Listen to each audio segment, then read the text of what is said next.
शहर की सफाई व्यवस्था को चुस्त बनाने के लिए नगर निगम ने रात्रिकालीन सफाई शुरू करवाई है। रात को नगर निगम के सफाई कर्मी प्रमुख मार्गों की सफाई करते हैं, जिससे शहर सुबह स्वच्छ रहे। साथ ही नगर निगम ने सार्वजनिक स्थानों पर थूकने वालों पर जुर्माना वसूलना शुरू किया है। इसी के साथ शाम 7 बजे से पुलिस चौराहे पर तैनात रहती है, जो बेवजह घूमने वालों पर कार्रवाई कर रही है। मोटर व्हीकल एक्ट के तहत चालानी कार्रवाई की जा रही है। नगर निगम स्वास्थ्य प्रभारी अरविंद प्रताप सिंह ने एएन टाइम्स को बताया, नगर निगम के द्वारा रात्रिकालीन सफाई करवाई जा रही है और हम प्रतिदिन मुख्य बाज़ारों पे और चौराहों में सफाई करवाते हैं। शहर में स्वच्छता बनी रहे उसका विशेष ध्यान दिया जा रहा है। साथ में पुलिस विभाग भी अपना चालानी कार्रवाई यहाँ पे कर रहा है और हम थूकने वालों पे भी जुर्माना कर रहे हैं। यदि कोई थूकता पाया जाता है सार्वजनिक स्थान पे तो उस पर 1000 रुपये का जुर्माना किया जा रहा है। इसी तरह से ये कार्रवाई निरंतर जारी रहेगी। सर, सुबह जो सफाई होती थी वो शाम को क्यों हो रही है, क्या कारण रहा है? नहीं, सुबह सफाई होती है, लेकिन मुख्य चौराहे और बाज़ार क्षेत्र में गवर्नमेंट का गाइडलाइन है कि दोनों टाइम सफाई किया जाए और वहाँ पे स्वच्छता का माहौल बना रहे।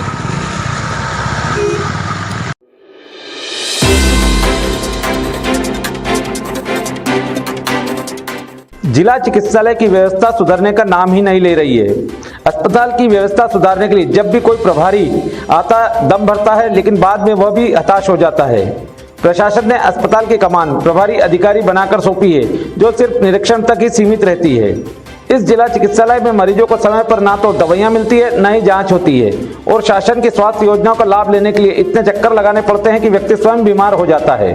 मंगलवार को इस अस्पताल में मरीजों की संख्या ओपीडी में तेजी से बढ़ी, जहां सोशल डिस्टेंस का जमकर उल्लंघन हुआ, लेकिन डिस्टेंस और मास्क लगाने के लिए किसी भी डॉक्टर या स्वास्थ्य कर्मी ने पहल नहीं की। एक तरफ स्वास्थ्य अमला कोरोना की जंग जीतने के लिए दिन रात मेहनत कर रहा है, दूसरी तरफ यही बीमारियों को न्योता दिया जा रहा है। मरीज और उनके परिजन बढ़ती मौसमी बीमारियों से परेशान हैं। अस्पताल में समय पर उपचार और दवाइयां नहीं मिल पा रही है।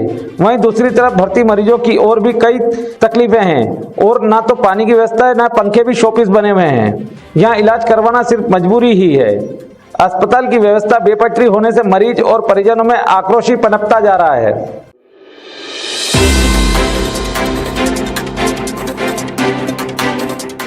जिला चिकित्सालय में कोरोना के भय से चिकित्सक अन्य बीमारियों से पीड़ित मरीजों का सही ढंग से इलाज नहीं कर रहे हैं, जिसके कारण ऐसे मरीज असमय मौत के मुंह में समा रहे हैं। कांग्रेस नेताओं ने ऐसी लापरवाही करने वाले डॉक्टरों के खिलाफ कार्रवाई की मांग को लेकर एक ज्ञापन मुख्यमंत्री के नाम कलेक्टर को दिया है। मध्य प्रदेश कांग्रेस कमेटी प्रवक्ता पंकज शर्मा, ब्लॉक कांग्रेस कमेटी अध्यक्ष विजय सिंह चौहान के नेतृत्व में दिए गए इस ज्ञापन में उपरोक्त तरह से डॉक्टरों द्वारा की जा रही इलाज में लापरवाही का उदाहरण भी दिया है, जिसमें बताया गया कि 23 मई को सुबह 9 बजे देवानंद बम्बानी नामक व्यक्ति को घबराहट और चक्कर आने के कारण इलाज हेतु जिला चिकित्सालय में लाया गया था। उसके परीक्षण में ब्लड प्रेशर अनियमित था और शुगर बढ़ी हुई थी, जिससे उसे सांस लेने में दिक्कत आ रही थी। इसी को आधार बनाकर डॉक्टरों ने उसे कोरोना का संदिग्ध मानते हुए आइसोलेशन वार्ड में भर्ती कर दिया, जबकि मरीज ने बताया था कि उसके सीने में दर्द हो रहा है। लेकिन डॉक्टरों ने उसकी कोरोना रिपोर्ट नहीं आने तक सही तरीके से इलाज नहीं किया, जिसके कारण उसकी दूसरे दिन सुबह 8:15 बजे मौत हो गई। उस समय ड्यूटी पर डॉक्टर जीवन सिंह चौहान थे। ज्ञापन में बताया गया कि मृत मरीज की कोरोना रिपोर्ट नेगेटिव आई है। इससे साफ होता है कि कोरोना का भय दिखाकर जिला चिकित्सालय के डॉक्टर मरीजों का इलाज नहीं कर रहे हैं। ज्ञापन में ऐसे डॉक्टरों पर उचित कार्रवाई करने की मांग की गई। इस मामले में कांग्रेस नेता पंकज शर्मा ने बताया, जिला अस्पताल की अनियमितता और डॉक्टरों के द्वारा मरीजों के साथ किए जा रहे दुर्व्यवहार के विरोध में ज्ञापन दिया जा रहा है। अधिकांश मरीज पूरी तरह से त्रस्त हो चुके हैं और अभी जो स्थितियां बनी हुई है वो विगत 2 दिन पूर्व की स्थिति है कि हमारे शहर के एक व्यक्ति को जो कि सामान्य रूप से इलाज के लिए आया था और कोरोना का संदिग्ध मानकर उसका इलाज किया गया और एक दिन के पश्चात ही 24 घंटे पश्चात ही उसकी मृत्यु हो गई।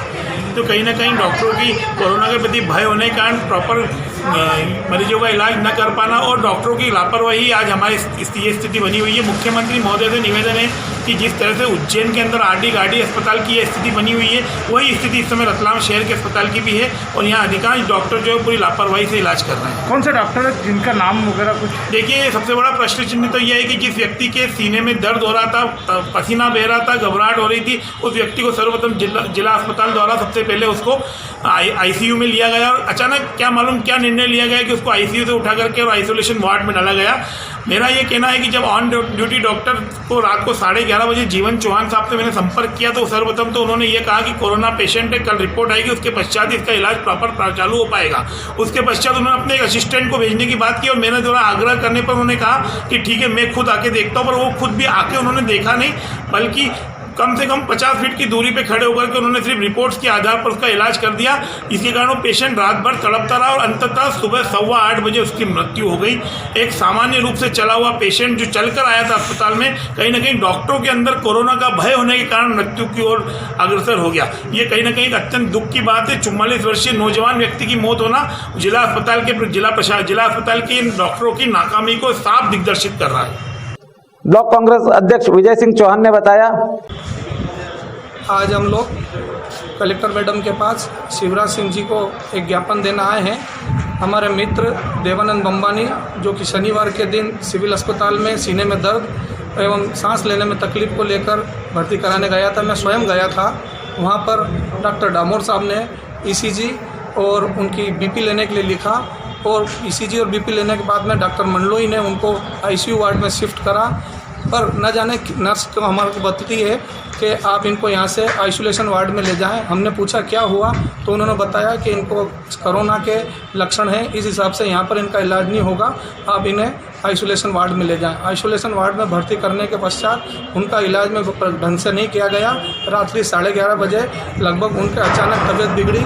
उनकी पत्नी ने हमारे एक साथी पंकज शर्मा जी को फ़ोन करके बुलाया। उन्होंने डॉक्टर ड्यूटी पे जो डॉक्टर तैनात थे डॉक्टर जीवन चौहान उन्होंने जाके बताया कि उनकी तबीयत बहुत ज़्यादा बिगड़ रही है। तो पहले तो वो आने में आनाकानी कर रहे थे, फिर उन्होंने बहुत ज़्यादा बोला, उसके बाद वो आने को तैयार हुए। उन्होंने उनको ढंग से देखा नहीं, जिसके कारण उनकी तबीयत और बिगड़ती गई। सुबह 7:30 बजे पुनः उनको वापस ज़्यादा तकलीफ बढ़ी। उनकी पत्नी ने मुझे बताया, मैंने डॉक्टर चंदेलकर जी को बोला जीवन चौहान जी वापस आए देखने, वो फिर आके बताते हैं कि उनकी मौत हो गई है। इससे सरासर लगता है कि उन्होंने जीवन चौहान जी ने डॉक्टर ने हमारे मित्र पंकज शर्मा जी को बोला कि ये कोरोना से शांत हुआ मरा है और देखना अब आप लोगों को भी कोरोना के लिए जांच के लिए तैयार रहना पड़ेगा। पर बड़े आश्चर्य की बात है कि हमारे भाई देवानंद जी की रिपोर्ट जो आई वो कोरोना नेगेटिव आई है। तो अब हम प्रशासन से मांग करते हैं कि वे हमारे साथी देवानंद की मौत काई से हुई इस बारे में बताएं, क्योंकि जबकि वो कोरोना पॉजिटिव नहीं निकले हैं तो हम उनको सीने में लगातार वो निरंतर कहते जा रहे थे कि उनको सीने में दर्द हो रहा है, सीने में दर्द हो रहा है, तकलीफ ले रहे हैं। अस्पताल प्रशासन ने उनके स्वास्थ्य के साथ खिलवाड़ किया है। तो हम उनसे मांग करते हैं प्रशासन से कि वे उचित कार्रवाई करें।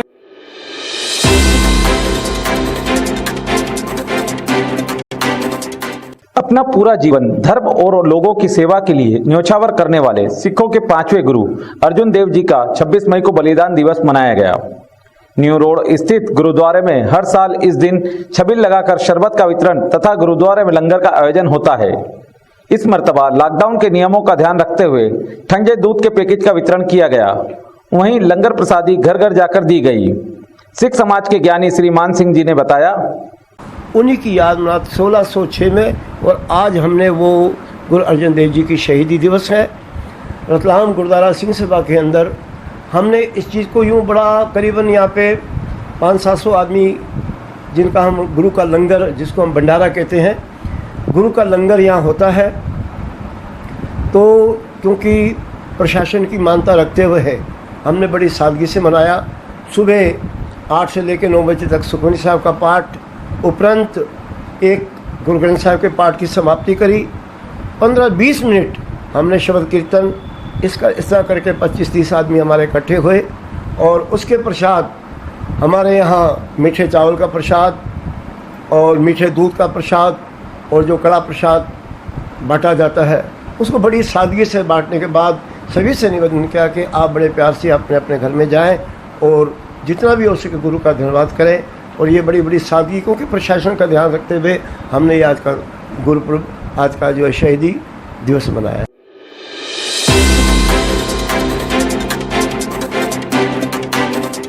नवतपा की शुरुआत होते ही गर्मी ने अपना आक्रामक रूप दिखा दिया है। दोपहर में तपन भरी गर्मी की बेचैनी तो शाम ढलते देर रात तक गर्म हवा के थपेड़ों से नागरिक परेशान रहते हैं। एक तरफ गर्मी का रौद्र रूप है तो दूसरी तरफ पानी की किल्लत ने भी अपना जलवा दिखा दिया है। निगम परिवहन से भी पानी की पूर्ति नहीं कर पा रहा है। पेयजल की किल्लत से पीएनटी कॉलोनी में हाहाकार मचा हुआ है। क्षेत्र में नल तो है लेकिन पानी कब और कैसा आएगा इसका कोई समय नहीं है। पानी के लिए परेशान इस क्षेत्र के रहवासी ऑटो से दूर किसी सरकारी नल से पानी लाने को मजबूर हैं। बावजूद इसके निगम प्रशासन शहर में पानी देने में असक्षम साबित हुआ है। इस क्षेत्र के रहवासियों का कहना है कि हाँ, ये वाली गली में रोज क्या यहाँ पानी भरने आते रात को इतना ये लोग 11:30 बजे पागल समझते हैं हमारे पानी क्या रही है वो क्या कितने दिन से नल नहीं आया और किस टाइम आते हैं नल? नल पूरा महीना ही हो गया, महीने 2 महीने से नल का तो कोई टाइम नहीं है, टाइम ही नहीं है। रात को 11:30 बजे कब आता है? 5 मिनट 10 मिनट आता है, पीने का भी नहीं भराता है। हम सरकारी नल से ऑटो में भर के पानी टाइम पे नल ही नहीं देते। और पहले भी पेपर में आ चुका है हमारा। कितना पानी आता कैसा है? पानी गंदा आता है, या तो आएगा तो कभी आएगा तो बिल्कुल सेफ्टी टैंक जैसा पानी आता है कि हम पी नहीं सकते हैं। फिर पीने के लिए पानी कहाँ से लेके आते हैं? हम सरकारी नल से लेके आ रहे हैं। समय रहते नगर निगम शहर वासियों को पानी नहीं दे सका तो नागरिक कभी भी आंदोलित होकर सड़क पर उतर सकते हैं। बताया जाता है कि जिन क्षेत्रों में पानी दिया जा रहा है वहां भी कम फोर्स और मटमैले पानी की शिकायत आम होती जा रही है।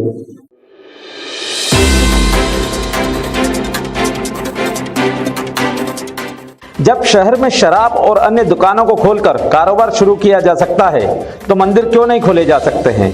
उक्त सवाल सनातन धर्म सभा एवं महारुद्र यज्ञ समिति ने कलेक्टर रुचिका चौहान से किया है। समिति ने कलेक्टर और नगर विधायक चेतन कश्यप को ज्ञापन सौंपकर मंदिर खोले जाने की अनुमति मांगी है, जिससे पंडित आरती और धार्मिक क्रियाएं कर सके।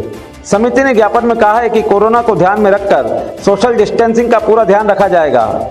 ज्ञापन में शासकीय मंदिर के पुजारियों का बकाया मानदेय भुगतान की भी मांग की है। समिति सदस्य पूर्व पार्षद सत्यदीप भट्ट ने बताया, जिलाधीश महोदय एवं विधायक महोदय को आम दर्शनार्थियों के लिए मंदिरों को खोलने के लिए ज्ञापन दिया गया है, जिसमें यह मांग की गई है कि सभी मंदिरों को आम दर्शनार्थियों के लिए खोला जाए। पंडित एवं पुजारियों को एवं आम श्रद्धालुओं को मंदिरों में जब तप यज्ञ एवं समस्त प्रकार के अनुष्ठान करने की अनुमतियाँ दी जाए। लॉकडाउन 4 के दौरान जब समस्त प्रकार की छूट दी गई है, यहाँ तक कि शराब की दुकानें एवं अन्य व्यापार व्यवसाय को भी एहतियात के तौर पर खोलने की अनुमति दी गई है, तो हमने प्रशासन से मांग की है कि हमें भी मंदिरों में जब तप यज्ञ अनुष्ठान करने की अनुमति दी जाए एवं आम श्रद्धालुओं के लिए भी मंदिरों को तत्काल खोला जाए।